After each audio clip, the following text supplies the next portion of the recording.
بس يوم انساه نسيته هسه وانتهت والحمد لله.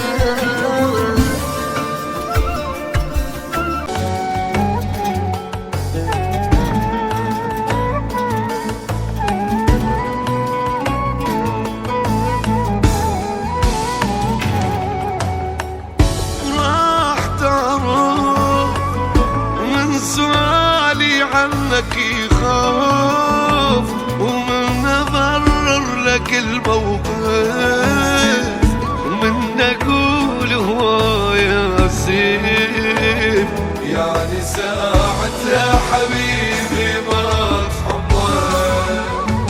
راح تسأل ليش هيك الحب تبدل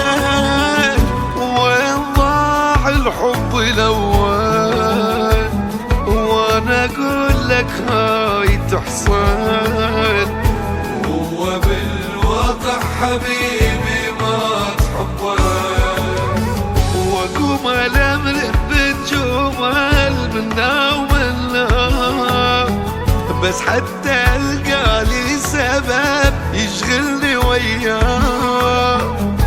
كنت اقول له مو سهل بد يوم انساه نسيته هسه وانتهت والحمد لله.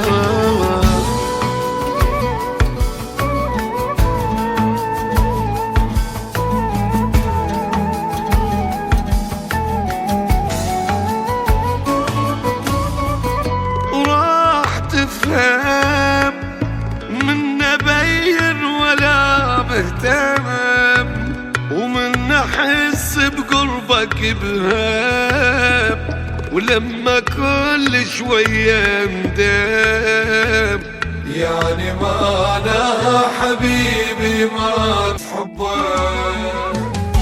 راح ابدي ما احط ايدي على خدي وما يهمني ابقى وحدي واذا كل شي ماكو عندي انشغل عنك حبيبي ما تحبك.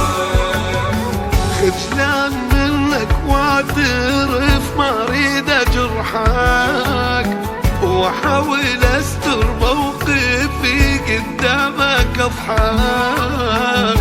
لو شفت هذه حالتي اتركنا نصحك معناها ما ضل شي